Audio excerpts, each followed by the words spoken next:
O primeiro som que chega até ele é uma voz. Não a voz reconfortante de um colega dizendo, terminamos o projeto, você já pode descansar. Nem o bip suave de um monitor de hospital. Apenas um velho impaciente, um pouco apavorado, gritando para ele acordar. Chung Yan abre os olhos. Exceto que, não são os olhos dele. Ele está sentado numa cadeira de encosto alto, no que parece suspeitosamente um camarote VIP medieval. O vento frio toca suas bochechas, a luz forte do dia bate em seu rosto, e diante dele se estende uma praça cheia de gente, uma cidade inteira reunida como se estivesse assistindo a uma peça teatral de quinta categoria. Só que isso não é uma peça. Bem na frente, ergue-se uma plataforma de madeira elevada. Cordas. Postes. O clássico alguém vai morrer aqui. Seu cérebro demora alguns segundos para acompanhar. No instante anterior, ele era um engenheiro sobrecarregado, vivendo à base de cafeína, depurando código, lentamente estrangulado por prazos impossíveis. Agora, está numa execução pública em um mundo onde todos se vestem como se tivessem comprado o pacote completo, Fantasy NPC Starter Pack. Ele olha ao redor. De um lado, nobres, cortesãos, oficiais. Lá embaixo, plebeus espremidos, todos esticando o pescoço em direção à plataforma. Seus rostos estão cheios de expectativa, animados. As pessoas chegaram cedo para isso. Estão, de fato, empolgadas para ver uma garota morrer. Nota 10 em civilização. Antes que ele pergunte onde foi parar a máquina de café do escritório, um homem careca de armadura dá um passo à frente, faz uma reverência rígida e se dirige a ele. Vossa Alteza, chegou a hora. Por favor, anuncie o veredito. Vossa, o quê? Chung Yan pisca. As palavras passam pelos seus ouvidos, mas seu cérebro só escuta estática. Vossa Alteza. Veredito. Execução. Ele abre a boca para dizer algo razoável, tipo com licença, acho que entrei no save errado, mas então a dor o atinge. Uma dor de cabeça aguda, esmagadora, como se alguém tivesse acabado de baixar uma pasta de 60 GB de memórias direto no seu crânio. Imagens. Vozes. Cenas de infância que não são suas. Brigas que nunca travou. Irmãos que nunca conheceu, mas que agora parece conhecer profundamente. Quando tudo finalmente para de girar, ele já não é apenas Chung Yan. Ele também é Roland de Wimbledon, quarto príncipe do reino de Greycastle. O dono original desse corpo era, pouco impressionante. Vamos ser educados e dizer, se a família real fosse um talent show, Roland seria o cara que não passa nem da montagem inicial. Já seus irmãos, o príncipe mais velho, uma máquina de guerra ambulante, brilhante no campo de batalha. O segundo príncipe, um tubarão financeiro, nascido com planilhas correndo nas veias. A terceira princesa, carismática, dominante, com frotas, aliados e influência. A quinta princesa, extremamente perspicaz, mente afiada como uma armadilha de aço. E então, existe Roland. Sem talento para combate. Sem gênio político. Sem gênio de nenhum tipo, na verdade, a menos que você conte festas e fracassar expectativas em nível avançado. Seu pai, o rei, decidiu transformar a sucessão em um estágio distorcido de 5 anos. Cada filho real é enviado para governar uma região. Quem se sair melhor fica com a coroa. Os outros receberam terras decentes ou estratégicas. Roland recebeu isso. Bordertown, também apelidada de cidade abandonada por Deus. O tipo de lugar onde as ruas têm mais buracos do que estrada, o lixo serve de decoração e o ar cheira a uma mistura de mofo, fumaça e ninguém investe aqui há 20 anos. Lindo. De volta ao presente, o velho impaciente ao lado dele pigarreia de novo, arrancando Roland do flashback. Vossa Alteza, ainda precisamos de sua decisão. A bruxa está aguardando seu julgamento. Ah! Certo. Ele tem uma bruxa para executar hoje. A multidão abaixo está fervilhando, olhos brilhando de sede de sangue. Para eles, a garota amarrada ao poste não é uma pessoa. É um despojo do demônio, um pecado ambulante em 2 pernas. Eles esperam um discurso teatral sobre pecado e retidão, seguido de um final bem definitivo e bem flamejante. Roland escuta a forma como falam dela, como vibram com a ideia de sua morte, como engolem rumores e superstição como se fossem a mais pura verdade sagrada. E algo dentro dele estala. Ele se lembra de morrer por excesso de trabalho em um mundo supostamente avançado, e, de alguma forma, este aqui parece ainda mais primitivo. Pelo menos planilhas nunca exigiram execuções públicas como entretenimento. Ainda. O velho lhe entrega uma folha de papel, o script oficial da execução. Roland olha para ela. Então simplesmente, dá um peteleco e a derruba da mão do homem. O papel flutua dramaticamente pelo ar, e toda a praça fica em silêncio quando ele toca o chão. Roland encara todos, a multidão, os oficiais, o cavaleiro de armadura, todo um sistema que trata medo como se fosse justiça. Desamarrem ela, ele ordena com preguiça, como se estivesse apenas cancelando uma reunião. Liberem a bruxa. O silêncio fica afiado. Rostos se retorcem em confusão, depois em raiva. As pessoas trocam olhares como: ele acabou de dizer que não vamos ter execução hoje. O clima muda de excitação sanguinária para desapontamento ofendido em segundos. O velho gagueja, sem saber se deve fingir que ouviu errado. O cavaleiro, Carter Lannis, o chefe dos cavaleiros de Bordertown, construído como uma muralha com uma espada, dá um passo à frente, desajeitado. Debaixo da armadura, o homem é pura ansiedade. Ele se curva e tenta argumentar com esse príncipe completamente fora de si. Vossa Alteza, com todo o respeito, se não a executarmos agora, outras bruxas podem tentar resgatá-la. É perigoso demais adiar. Roland observa de cima a baixo. Esse monte de músculos está, com medo de uma adolescente amarrada num cadafalso. Os lábios do príncipe se curvam em algo entre um sorriso e um "não é possível". Se vierem mais bruxas, Roland responde, levantando-se de sua cadeira elegante, então lidamos com todas de uma vez, não é? Ele diz isso casualmente, descendo da plataforma como quem fala sobre lavar vários pratos sujos em um único ciclo. O cavaleiro se engasga. Não existe um manual de protocolo real para o que fazer quando seu príncipe inútil de repente sai do script e começa a soar como outra pessoa completamente diferente. Mas já era tarde. Roland já está indo embora, resmungando que está exausto e quer adiar o julgamento. A execução pública virou "vamos resolver isso depois". A multidão encara, frustrada por perder seu entretenimento sangrento. Suas expressões gritam: nos arrumamos, viajamos até aqui, e você está remarcando o enforcamento. Em algum lugar no futuro, o Departamento de Relações Públicas do Reino já está chorando. Corte rápido para o Castelo Sul de Bordertown, residência de Roland. O chefe dos cavaleiros, Carter, está parado do lado de fora com a expressão de quem vai enfrentar uma tempestade, enquanto a porta pesada bate na sua cara.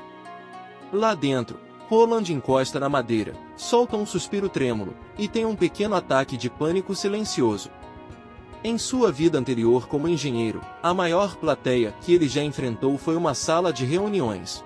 E mesmo assim, ele geralmente apresentava para a tela do laptop. Agora foi jogado em política real, execuções públicas e histeria religiosa anti-bruxa sem manual de instruções. Ótima promoção, ele começa a andar de um lado para o outro, tentando processar tudo. Ele morreu. Reencarnou. Está no corpo de um príncipe notoriamente inútil. Preso numa cidade imunda que todos tratam como parada temporária antes do inverno. E acabou de impedir uma execução de bruxa na frente de uma cidade inteira que acredita firmemente que bruxas são servas do diabo. No papel? Péssimo começo. Mas a morte tem um jeito estranho de reorganizar prioridades. Em vez de desespero, há uma estranha sensação de oportunidade. Esta é uma segunda vida. Literalmente. Ele não vai desperdiçar. Se vai viver como Roland, então será Roland. De verdade. Nada de meias medidas. Nada de seguir na vida no modo automático até cair morto de exaustão. E o primeiro item da sua lista? A bruxa. Ele quer respostas. Quer testar o que ela pode fazer. Quer ver se o pensamento insano no fundo de sua mente pode realmente ser possível, e se as bruxas não forem a ruína da humanidade, mas o motor que falta para movê-la? Apesar dos avisos de Carter e das histórias de terror do velho, Roland decide visitar a bruxa pessoalmente. Por que ouvir rumor paranoico quando você pode caminhar direto para o perigo, não é? Mentalidade de engenheiro. Teste você mesmo.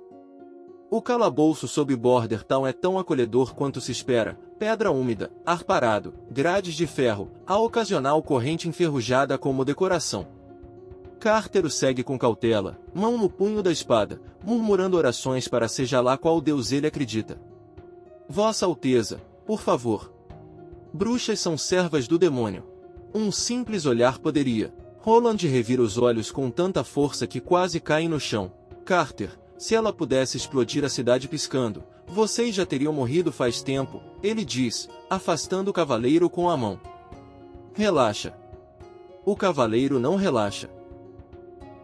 Mesmo assim, ele abre a última porta de cela, e ali estão diante dela. A bruxa.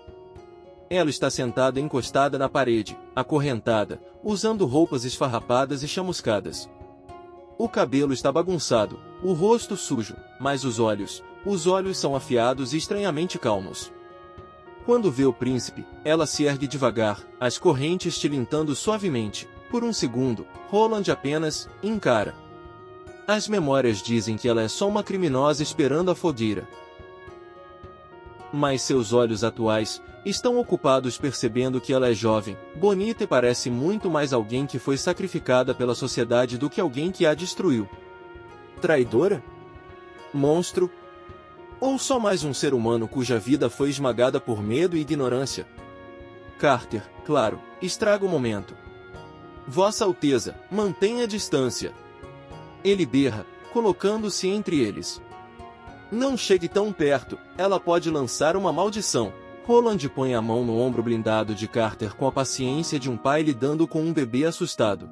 Calma, ele diz, empurrando de lado com gentileza. Se ela matasse com o olhar, você já seria uma escultura de carvão. Ele dá um passo à frente novamente e fala com a bruxa. Qual é o seu nome? Pergunta, com a voz mais suave. Antes que ela responda, Carter se mete de novo, ainda mais alto, tagarelando sobre como bruxas não merecem nomes, como são ferramentas do mal, como é perigoso até falar com elas. A paciência de Roland chega oficialmente a zero. Ele dá um tapinha leve no elmo do cavaleiro, só o suficiente para calá-lo sem abrir um processo trabalhista, e diz claramente para que ele saia da frente e fique quieto enquanto quem pensa de verdade trabalha. Então ele se vira novamente para a garota. Vamos tentar de novo. Seu nome? Pergunta, com um tom cuidadoso, quase desculpando-se. Ela hesita. Provavelmente é a primeira vez que alguém fala com ela como uma pessoa desde que tudo desabou. Mais devagar, ela começa a falar. O nome dela é Ana. E sua história? Nada parecida com um conto de fadas. Uma vez, Ana teve uma vida simples. Seu pai trabalhava nas minas como a maioria dos homens da cidade, quebrando pedra debaixo da terra por um pagamento miserável enquanto os figurões longe dali desfrutavam dos lucros. Um dia, a tragédia aconteceu, um desabamento na mina. Pedras caíram, túneis ruíram, homens foram esmagados e presos. Seu pai estava entre eles, no caos e poeira, enquanto as pessoas gritavam e corriam, um minerador ganancioso viu ali uma oportunidade de ouro.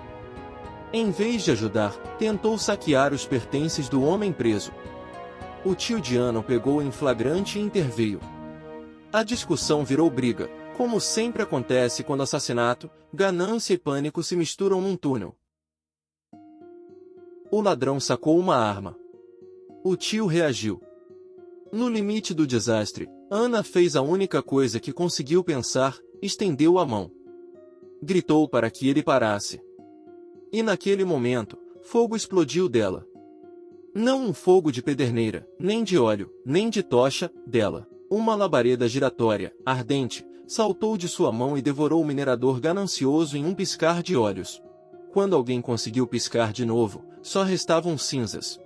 O mundo ficou em silêncio. Ana não queria matá-lo. Na verdade, ela não queria fazer nada além de proteger aqueles que amava. Mas o medo não liga para intenções. Os vizinhos deram um passo para trás, horrorizados. Sussurros começaram a se espalhar. Bruxa, demônio, monstro. Ela implorou. Suplicou. Jurou que nunca mais usaria aquele poder. Tudo o que queria era salvar seu pai e seu tio.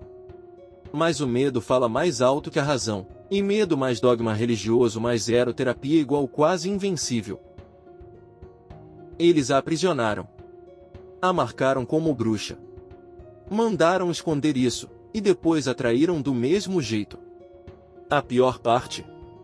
O próprio pai dela acabou entregando-a às autoridades, para salvar a si mesmo, para manter o emprego, para evitar punição. Seja qual for a razão, o resultado foi o mesmo. Sua filha foi marchando como serva do demônio. Roland escuta em silêncio. Por fora, parece calmo. Por dentro, seu cérebro de engenheiro está gritando. Ela desenvolveu combustão espontânea de alta temperatura, controlável ao ponto de incinerar um alvo humano com precisão, e a resposta desse mundo é enforquem ela, em vez de deem um laboratório para ela. O velho consultor que veio junto, claramente membro do time tostar a bruxa antes do café da manhã, aproveita a pausa para se aproximar. Vossa Alteza, ele murmura, o senhor viu do que ela é capaz. Devemos executá-la imediatamente, antes que faça algo pior.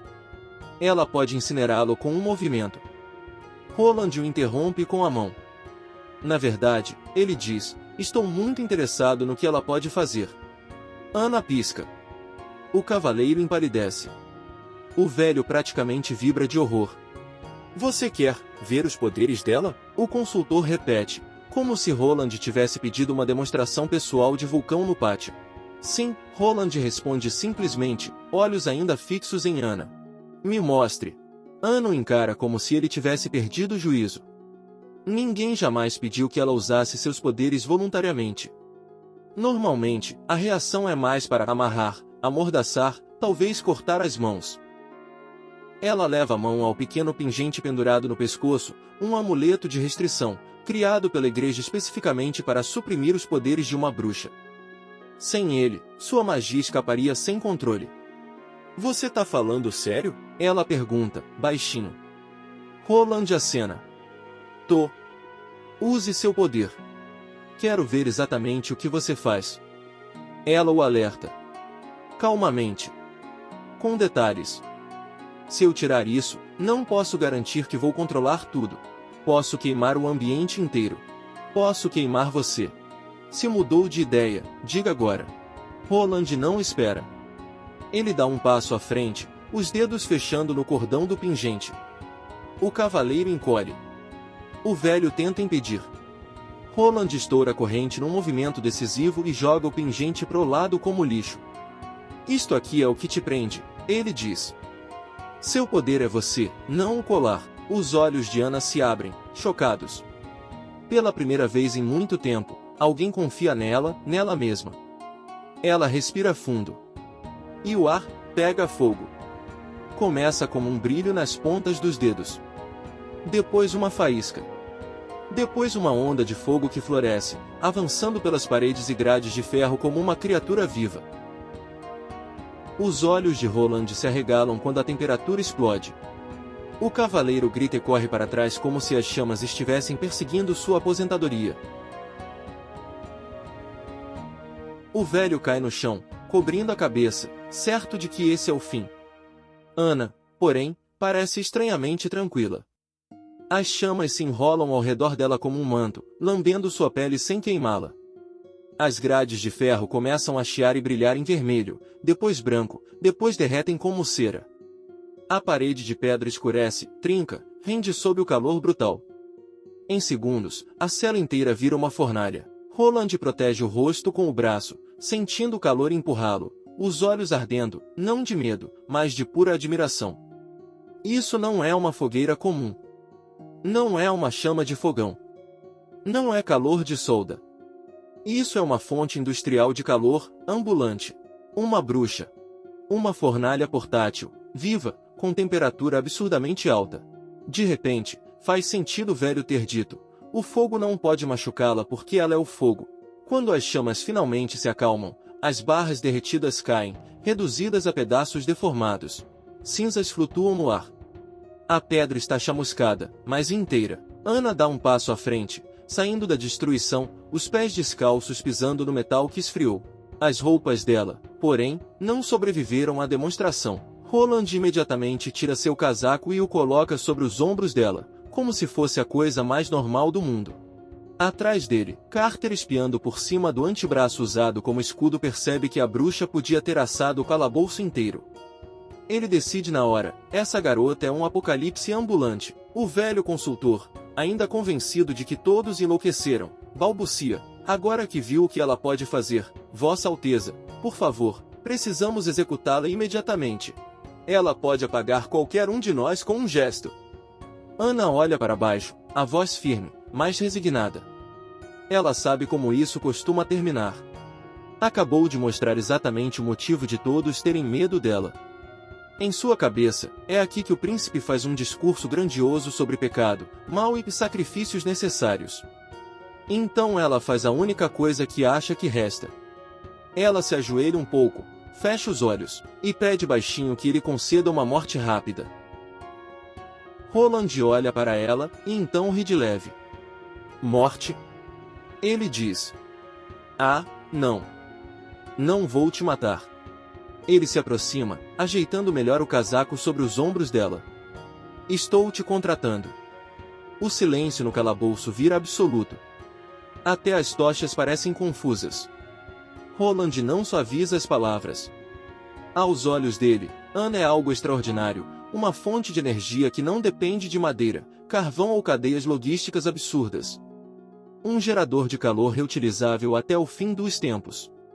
Ele a chama, com toda a seriedade, de fornalha de movimento perpétuo em forma humana, não porque a veja como um objeto, mas porque o cérebro dele transforma a existência dela direto em termos de engenharia.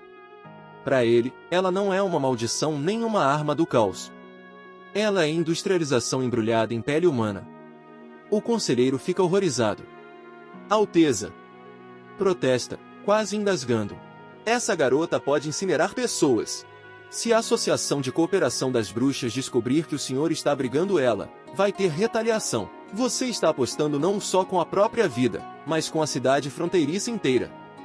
Roland dá de ombros. Eu já estou apostando, diz, num tom casual. Meu pai me mandou para esse buraco abandonado para disputar o trono com irmãos que são todos mais qualificados do que eu. Se eu não arriscar, é melhor deitar e esperar o inverno me levar. Ele se vira para Ana.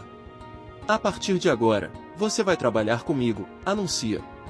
E então, para o conselheiro, como se estivesse passando uma tarefa mecânica do dia a dia, prepare um contrato de trabalho para a senhorita Ana, e encontre um alojamento decente para ela. Ele não está pedindo. Está dando ordens. E, pela primeira vez, o velho vê algo no famoso quarto príncipe inútil que não combina com os boatos, coluna vertebral. Ele se curva, rígido. Como desejar, Alteza. Vou providenciar. Quando saem da masmorra, Roland não consegue evitar pensar, este mundo teme as bruxas porque não as entende. Meu antigo mundo temia a inovação porque não queria mudar. Hora da vingança, pros dois. Um chalé, um uniforme de empregada e uma crise existencial. Mais tarde, em um chalé surpreendentemente aconchegante preparado dentro dos terrenos do castelo, o cavaleiro-chefe Carter faz um pequeno tour para Roland. Eles param em frente a uma casa recém-arrumada, nada extravagante, mas sólida.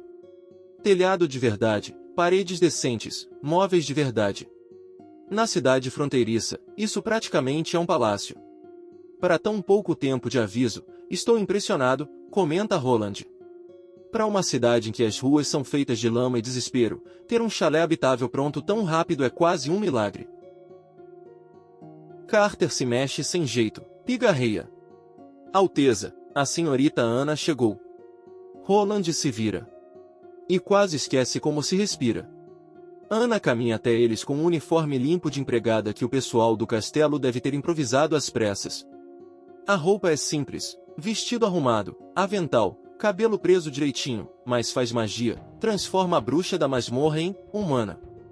Uma jovem, igual a qualquer outro cidadão, tirando o detalhe básico de ter um passado trágico e fogo morando dentro dela, claro. Roland, cuja vida anterior não o preparou para o evento e impacto visual repentino de garota fofa em roupa de empregada, é agradavelmente pego de surpresa.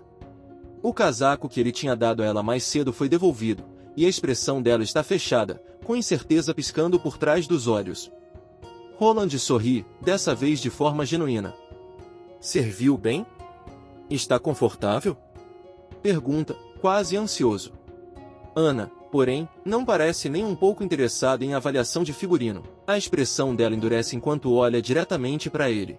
Em vez de agradecer, ela solta a pergunta que está fervendo na cabeça desde a masmorra. Por quê? Exige. Por que você acolhe alguém como eu? Eu queimei um homem vivo. Eu matei ele. Todo mundo me chama de assassina, de monstro. Sou odiada. Sou amaldiçoada. Então por que me dar uma casa? Por que me dar roupas? Roland poderia responder com alguma frase política, bonita e calculada. Ao invés disso, ele responde como um engenheiro cansado de superstição. Eu não ligo para esse papo de poder do diabo, diz, direto. Não vejo demônio nenhum. Só um ser humano com uma habilidade rara. Ele explica que as pessoas só chamam ela de mal porque não entendem o que ela é. Elas têm medo de tudo que não cabe certinho dentro das crenças delas. É mais fácil queimar uma pergunta do que respondê-la. Ele estende a mão. Fique aqui, pede. Trabalhe comigo. Aprenda a controlar seu poder direito. Se você vai queimar alguma coisa, que seja por um propósito que proteja as pessoas, não para alimentar o medo delas. Não é um juramento de cavaleiro, nem uma promessa de amante. É uma proposta, vamos mudar o mundo juntos. Ana olha para a mão dele, depois para o rosto, procurando zombaria ou manipulação. Não encontra nada. Só um homem que pensa em termos de estruturas, sistemas e soluções, e que já etiquetou mentalmente ela como recurso-chave do projeto, não morrer no inverno. Ela aceita. Dentro do chalé, o treinamento começa. Ana fica de pé no meio do cômodo. Roland observa a uma distância relativamente segura, caderno na mão. Se estivesse no mundo antigo, aquilo seria um laboratório e ela seria o experimento estrela. Aqui, eles se contentam com casa limpa que pode pegar fogo, mas pelo menos não tem tapeçarias caríssimas. Tente invocar só um pouco de chama, orienta ele. Nada de inferno completo. Pense em vela, não em vulcão. Ana concorda com a cabeça, concentrada. Por um instante, uma faísca pequena aparece, controlável, quase delicada. Depois, mais. E mais.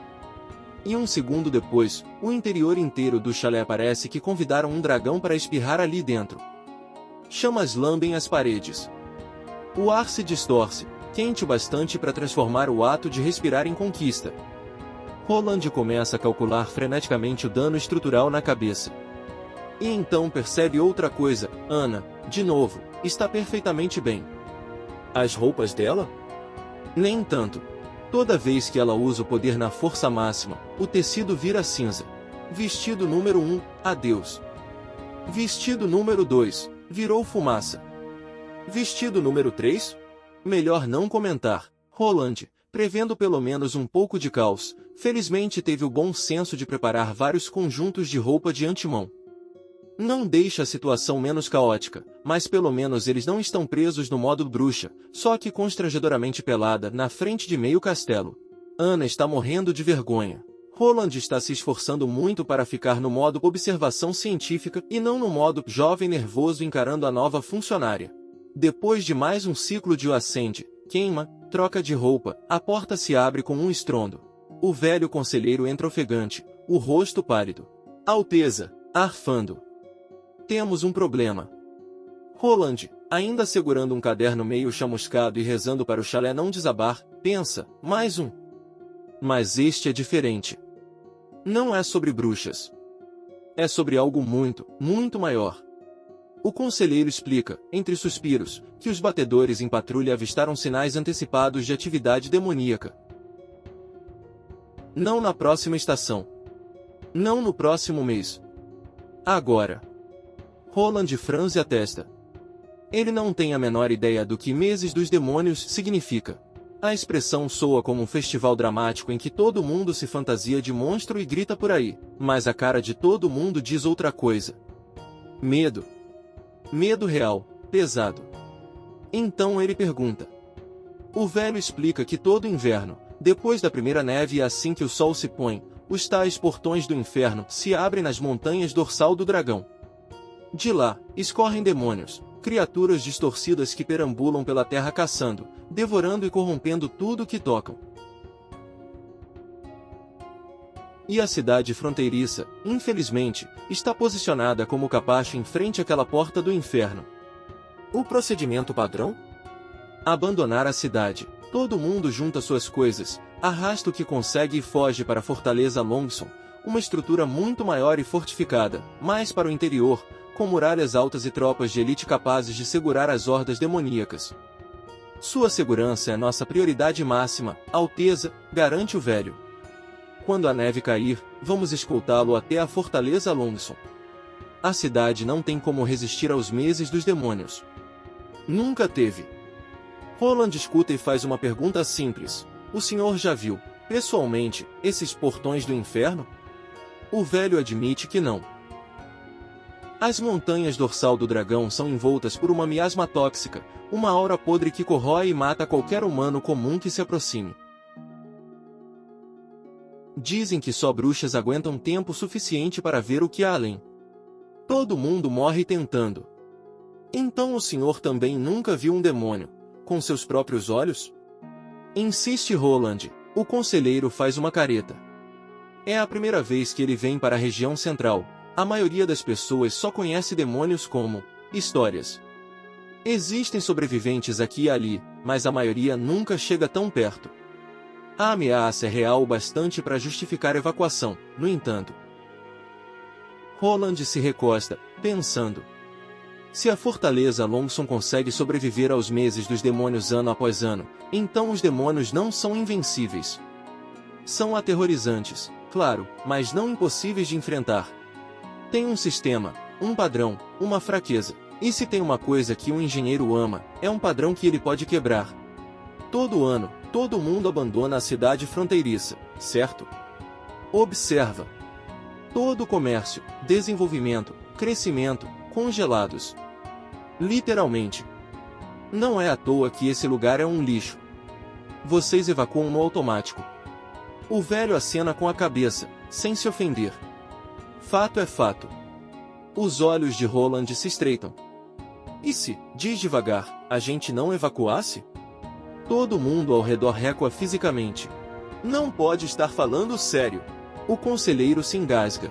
Sem a proteção da Fortaleza Longsong, seríamos esmagados. Não temos muralhas. Não temos tropas. Seríamos massacrados. Roland considera. E então solta uma das frases mais irresponsáveis, importantes, da nova vida dele. Então vamos construir muralhas. Algum tempo depois, Roland e Anna estão sentados juntos em um gazebo modesto, dividindo um lanche da tarde como se estivessem em um encontro casual no jardim, em vez de planejando resistência contra demônios. Pássaros cantam. O sol brilha. Parece quase pacífico. Mas o assunto é tudo, menos isso. Roland pede para ela descrever, com calma, como são os Meses dos Demônios do ponto de vista de uma camponesa. Anna obedece. O tom dela muda, fica pesado, distante. Ela fala de invernos brutais em que cidades inteiras arrancam as raízes e se arrastam para a Fortaleza Longsong como gado procurando abrigo. O pai dela, um minerador, se virava todo ano para pagar taxas e ainda contribuir com minério para o reino. Quando o inverno se aproximava, o povo da cidade fronteiriça tinha que mandar toda a produção anual de mineração como tributo, em troca de alguns meses de alimento e do direito de se esconder atrás das muralhas de Longsong. Um ano em particular fica gravado na memória dela. Os Meses dos Demônios duraram 4 meses seguidos. 4. Os administradores da fortaleza, frios e calculistas, anunciaram que o minério enviado pela cidade fronteiriça só cobria 3 meses de comida. Não havia plano para o 4º mês. Sem reserva. Sem generosidade. Sem emergência. As pessoas ficaram trancadas na fortaleza por mais um mês, sem para onde ir e sem comida suficiente. Os suprimentos foram minguando. E quando a escassez chegou, os fortes pegaram primeiro. Os fracos ficaram com o que sobrou. Aos poucos, os fracos não estavam apenas com fome, estavam sendo condenados à fome. Ana fala de gente raspando o mofo do pão e comendo mesmo assim. De vizinhos rebaixados a brigar por migalhas. De um sistema que trocava vidas por minério e chamava isso de justo. Roland escuta, com o maxilar travado. Em algum momento, ele para de beliscar o lanche. Não é só monstro vindo da montanha. É crueldade sistemática empilhada em cima de uma ameaça externa muito real. Quando ela termina, ele não responde com consolo vazio. Não promete milagre, nem finge que vai dar tudo certo. Ele só diz, calmo porém firme, eu não vou deixar você, nem esta cidade, passar por isso de novo. Não desse jeito. Não é um discurso épico. É uma declaração. Decidido, Roland chama o conselheiro de novo depois e diz, traga até mim pessoas que realmente lutaram contra demônios, soldados, caçadores, qualquer um com experiência de verdade. Não quero rumores nem panfleto de igreja. A cena muda para o escritório administrativo da cidade fronteiriça, onde 3 homens estão em pé, desconfortáveis, diante do príncipe. 2 são soldados locais, responsáveis todo ano por acender as fogueiras de alerta e manter as patrulhas.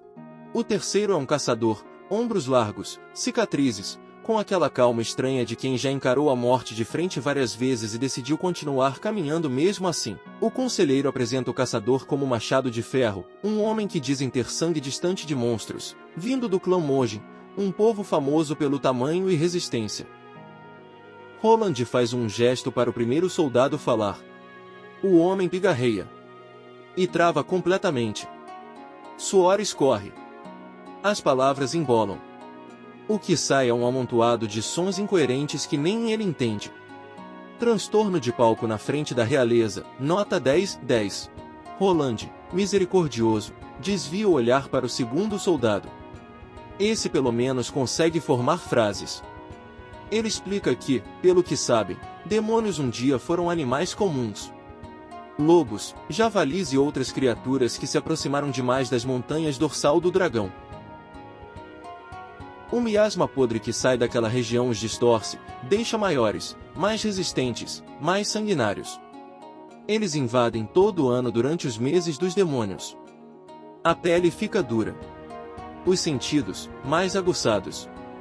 O instinto vira hostilidade pura. Mesmo assim, quando os meses acabam, a cavalaria da fortaleza Longson sai em varredura para eliminar as criaturas que sobram. É um trabalho perigoso, mas viável. Roland concorda com a cabeça. Isso encaixa com a teoria dele. Os demônios são fauna mutada, perigosos, mas não invencíveis. Então Machado de Ferro dá um passo à frente. E o clima muda na hora. Ele se ajoelha diante de Roland com uma solenidade surpreendente.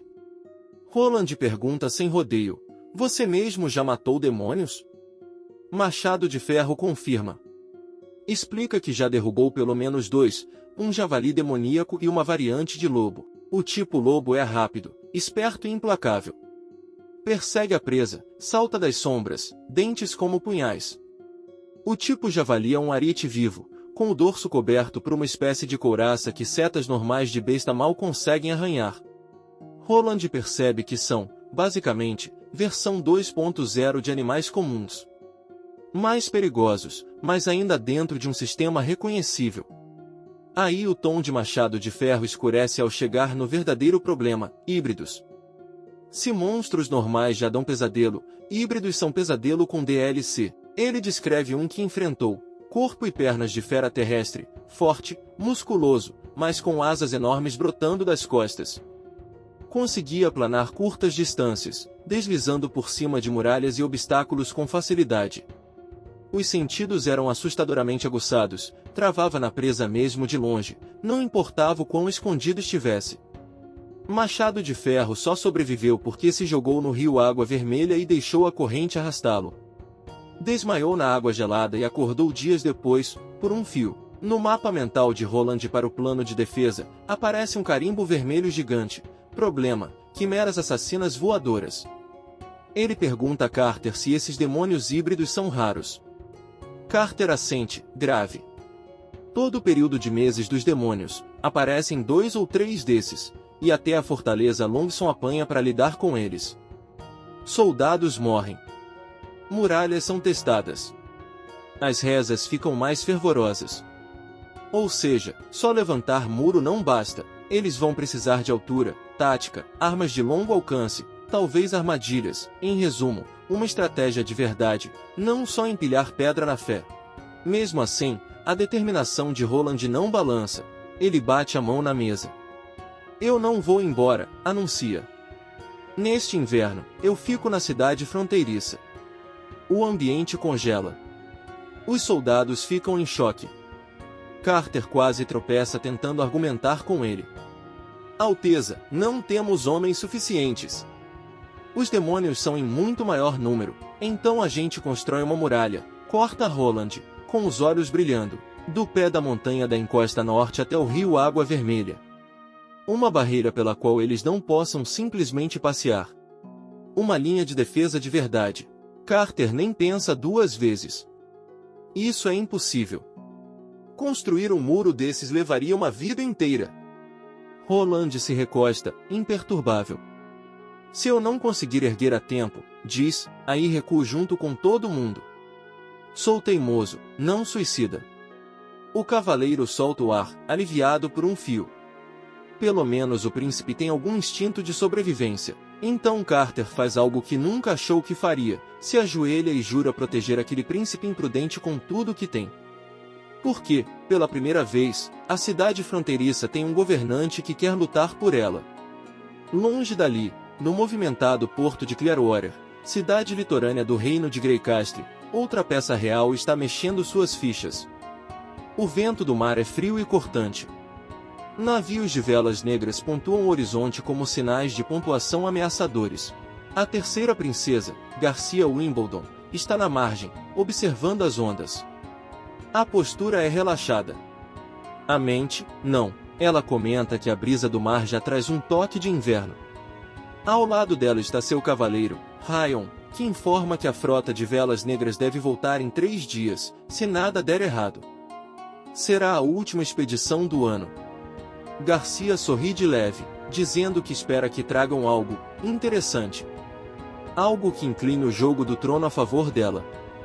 Ryan, como muitos, ainda tenta entender como ela se adaptou tão rápido ao concurso de herdeiro distorcido do pai, esse experimento em que todos os filhos reais são jogados numa arena governa ou morre. Garcia admite que o anúncio a pegou de surpresa, mas não é nenhuma idiota. Ela sabe que o concurso não tem nada de sucessão justa e tudo de o rei preparar o terreno para o filho favorito, provavelmente o segundo príncipe. Ainda assim, ela não liga. Só porque ele é o favorito do rei não quer dizer que vai ganhar, diz, fria. Competência importa. Influência importa mais ainda. Ela então pergunta a Ryan se ele entende o verdadeiro propósito das expedições de Vela Negra. Ele hesita. Ela deixa que ele chegue lá sozinho. Aos poucos, a ficha cai, a frota não serve só para fazer dinheiro, é para construir rede. Contratar marinheiros de elite, guerreiros calejados, capitães leais. Ganhar apoio de comerciantes, investidores e figuras sombrias que podem inclinar a balança. Garcia está montando uma base de poder particular em alto mar. Ah, e de quebra. Ela também tentou assassinar o irmão. Ryan menciona a missão que enviaram antes para cuidar do quarto príncipe na cidade fronteiriça, uma operação de envenenamento cuidadosa executada por agentes disfarçados de servos. Nenhuma notícia da fronteira. Nenhuma confirmação. Os espiões sumiram. Ou falharam e foram eliminados, ou conseguiram e alguém fez sumir as provas. Garcia assume a primeira opção, que Roland os matou depois de desconfiar. Para ela, o veneno falhou. Na realidade, o que aconteceu foi que o veneno funcionou. Roland Wimbledon, o dono original do corpo, morreu quietinho, mas o universo, ou seja lá qual departamento de RH cósmico cuida disso, decidiu enfiar a alma de um engenheiro exausto naquele corpo real recém-vago. Tecnicamente, do ponto de vista dela, o assassinato deu errado. A reação de Garcia? Aquele falso Snake Embs que nos vendeu o veneno com certeza mentiu que era indetectável, diz Gélida. Enforquem ele. Se ousa enganar uma princesa, não merece viver. Trágico. Ela está mandando matar a única pessoa cujo produto realmente fez exatamente o que prometeu. Princesa Garcia, estrategista esperta, péssima avaliadora de fornecedor, por enquanto, ela decide esperar. Na cabeça dela, Roland com certeza vai fugir para a Fortaleza Longson quando o inverno chegar. E quando ele aparecer por lá, ela vai providenciar um acidente. Em um canto quieto do reino, bem longe de intrigas reais e planos de defesa contra demônios, um homem desperta suando frio. Este é Cal, um professor da igreja, do tipo coração mole que ainda acredita em justiça mesmo vivendo dentro de um sistema que pisa nela todo dia. Ele estava sonhando. No sonho, Ana está diante dele, não com roupa de empregada, nem no chalé de Roland, mas num cadafalso, corda no pescoço. A multidão gritando pela morte dela. Chamam-na de bruxa. De demônio em forma humana. Ele grita para que parem. Mas a voz dele é engolida pelo ódio deles. Ele acorda com um soluço preso na garganta, caído sobre a escrivaninha. O coração dispara, o peito dói. Do lado de fora, os sinos da igreja tocam, como se estivessem debochando dele. Ele pensa na tragédia do teatro, o desabamento que matou tanta gente inocente porque oficiais corruptos decidiram economizar usando pedra de baixa qualidade para poupar algumas centenas de moedas de ouro. Quem aprovou o material ruim? Intocável. Em vez disso, a culpa caiu sobre os pedreiros, os trabalhadores, os que não têm poder.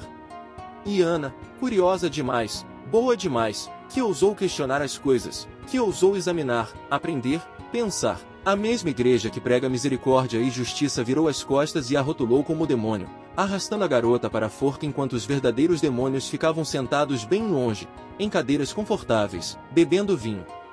Ele rende os dentes. Se alguém como Ana é o mal, como você chama os oficiais que deixam pessoas morrerem por lucro? Ele cerra os punhos, em silêncio, pede ao seu Deus, ou a qualquer Deus que de fato esteja ouvindo, que castigue os realmente culpados, não os inocentes. Uma batida na porta interrompe os pensamentos dele. Ele abre. Na frente está Nana, uma de suas alunas.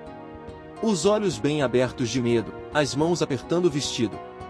Professor, sussurra, eu vou acabar, como a Ana. A pergunta o atinge como um martelo. Ele se ajoelha diante dela, afaga a cabeça da menina e garante que vai protegê-la. Que não vai deixar nada acontecer com ela. Por dentro, ele não tem tanta certeza. A igreja tem regras. O mundo tem quinas afiadas. Mas, desta vez, ele se recusa a ficar parado assistindo. Ele sai para caminhar, vagando pelas ruas da cidade, assombrado por culpa e raiva. Vê pessoas fofocando, trabalhadores suados, crianças brincando. A vida segue como se nada estivesse errado, como se meninas inocentes não estivessem sendo marcadas como demônios enforcadas para alimentar a necessidade política de alguém. Então algo chama a atenção dele. Um grupo se aglomera em volta do quadro de avisos público. As pessoas murmuram, apontando para um anúncio novo pregado ali. Curioso, Cal se aproxima. O aviso é um anúncio de recrutamento. Procuram trabalhadores para uma construção perto da fronteira. Encarregados de brita, pedreiros, construtores, condições, salários, responsabilidades, tudo detalhado. E, no rodapé, o nome e o selo de Roland Wimbledon, quarto príncipe. Os olhos de Cal se arregalam. Ele tinha ouvido boatos, que esse príncipe era diferente. Estranho, imprevisível. Que não se curvava tão facilmente à igreja como os outros. E também circula o sussurro de que o príncipe não executou a bruxa. Esperança e medo travam uma luta dentro do peito dele. Se o príncipe realmente desafia o tratamento da igreja com as bruxas. Talvez, só talvez, Cal tenha encontrado alguém com poder suficiente para mudar as coisas. Mas apoiar Ana, apoiar bruxas, pode marcar ele próprio como traidor.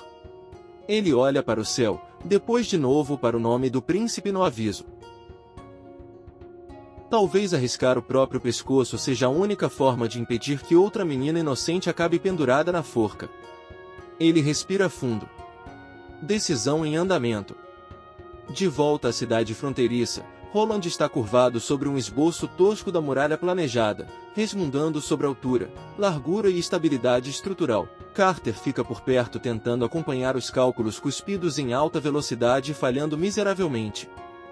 Para a muralha, diz Roland, vamos com 4,5 metros de altura, com quase 2 metros de largura no topo. As pessoas têm que conseguir andar e se mover lá em cima.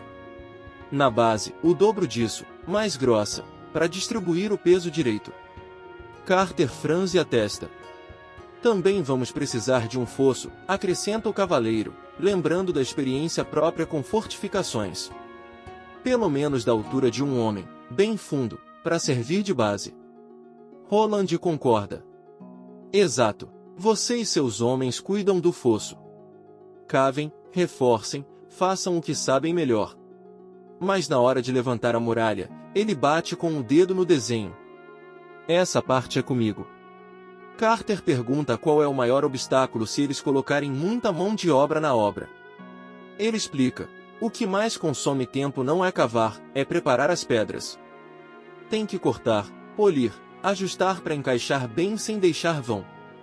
Senão, a muralha cai no primeiro impacto. Roland sorri de canto. E se, ele pergunta, a gente não precisasse polir tanto? Carter inclina a cabeça, igual cachorro confuso, e Roland libera a palavra que vai traumatizar arquitetos medievais no futuro: cimento. Carter pisca. E isso é um material, explica Roland, que consegue unir pedras como se tivessem sido esculpidas sob medida.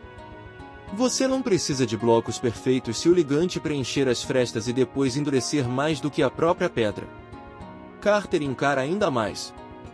Você está dizendo que dá para colar pedra, fala devagar, e ela aguenta?